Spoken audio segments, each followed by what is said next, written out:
In the 14th chapter of St. Luke's Gospel, our Lord says, "When you hold a banquet, invite the poor, the crippled, the lame, the blind. Blessed indeed will you be because of their inability to repay you." So in today's Gospel, our Lord emphasizes, gives priority to, and makes reference to those who are poor, the crippled, the lame, and the blind. Basically those who are suffering great privations and absences, difficulties in their life. These are the ones that our Lord says to focus upon. And immediately and understandably, when we hear this, we take this as an injunction from our Lord for ourselves about what we should do. Namely, if we throw a banquet, have a party, we should invite those who are on the outskirts, who are not in the center, who do not have the favor, who do not have beauty and wealth and success, the things that we naturally and understandably find attractive, but rather those who have privations and absences.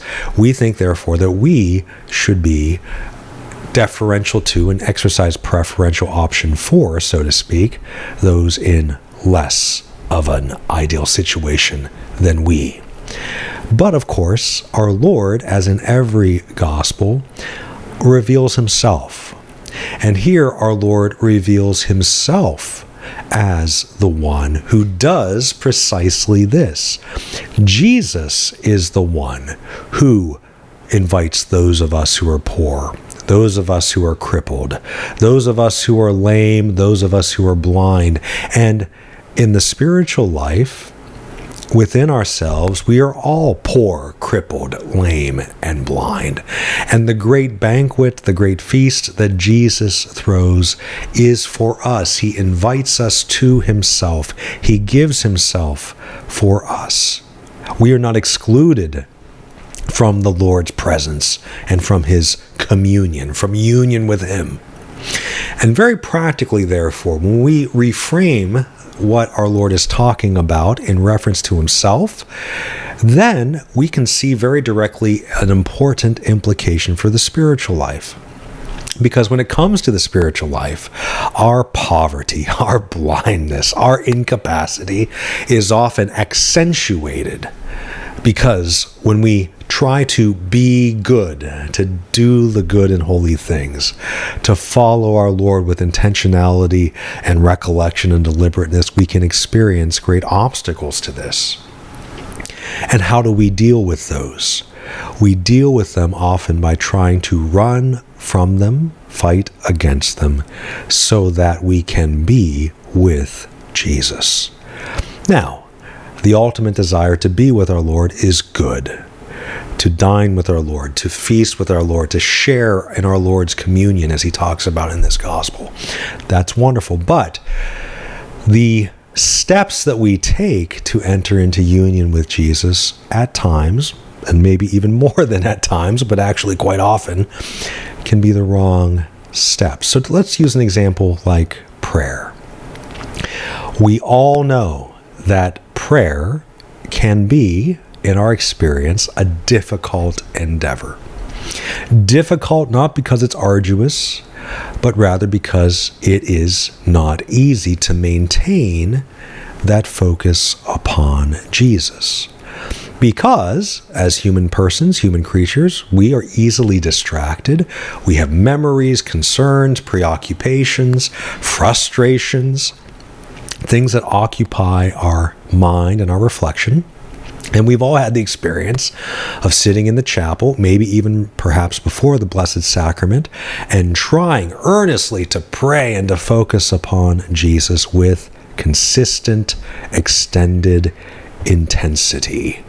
Focus upon him, only to find our mind being distracted, only to find our thoughts wandering, only to find ourselves looking around the chapel or the room, and then after 5 minutes, 10 minutes, 15 minutes, we wake up and realize, oh, I should be praying, and we try to focus on praying to the Lord, and then we pause, but we say, why is it that I always get distracted. And so we focus upon the distractions that we experience. If we were distracted before, the fact of being distracted then becomes a distraction. Why am I always thinking about X, Y, or Z when I should be focused on Jesus? And we find ourselves again in this spiral of distractions. These distractions and difficulties accentuate, highlight, and reveal our own poverty in the spiritual life and within the context of prayer, about which we speak presently. But I'm going to say something now which might surprise us, but it is profoundly true. It has to be true. It is true. It's necessarily true. And it's this: there is no distraction in prayer. Not really. There is no such thing as a distraction in prayer, which is to say, there's no real poverty, real blindness that prevents us from drawing near to Jesus in prayer. Now, this might surprise us because it seems to go against all of our instincts and maybe even a number of writings about spiritual counsel, offering spiritual counsel and advice for prayer. But here's the thing. What is prayer? Prayer is fundamentally not specified by me as a talker, what I'm thinking about, what I'm doing in and of myself. The act of prayer is specified. Prayer is what it is because of the one to whom I pray, I speak, I look at, I converse with. Anytime Jesus is present in my mind and in my heart, prayer is occurring. And therefore, nothing need be really a distraction from prayer if Jesus is a part of it. So this means if I'm sitting in the chapel trying to remain recollected and focus on Jesus, and my mind keeps calling back a memory from earlier in the day with a colleague or with a friend or with a family member, and I can't get that out of my mind, there's no threat to prayer, because what do I do then? I bring those things to Jesus, Jesus to those things. I talk to the Lord about these preoccupations, about these concerns, about these distractions.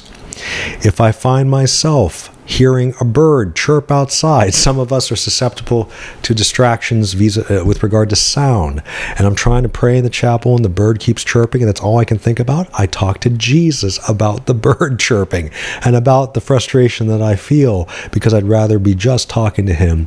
But if I can't just talk to him, I will make sure I'm talking to him about and within and because of, in relation to, whatever is a distraction. If I feel or you feel great temptations of whatever sort, those are not necessarily a distraction in prayer, because I bring those to Jesus and I talk about those things with Jesus, asking for his love, for his mercy, for his sustenance. For the Christian who understands the goodness and the wisdom of God, there is no such thing, really, as distraction in prayer, because the essence of prayer is union with our Lord, conversation with Christ, and we can talk to Jesus about everything. And when we do talk to Jesus about everything and anything, the good and the bad, our joys, our sufferings, the things that we rejoice in, vis-a-vis virtue, or the vices that we struggle with, if we talk to Jesus about those things, those distractions disappear completely, because we are still praying, and in fact they're transformed into instruments that facilitate our prayer. Jesus never turns away the poor, the blind, the lame, the weak, the sinful, because the poor, the blind, the lame, the weak, and the sinful come to Jesus, knowing that he suffices for all. They find their unity in him. And even when we experience great distractions and difficulty, we draw near to Jesus because we realize he transforms all distractions into instruments that bring us closer to him.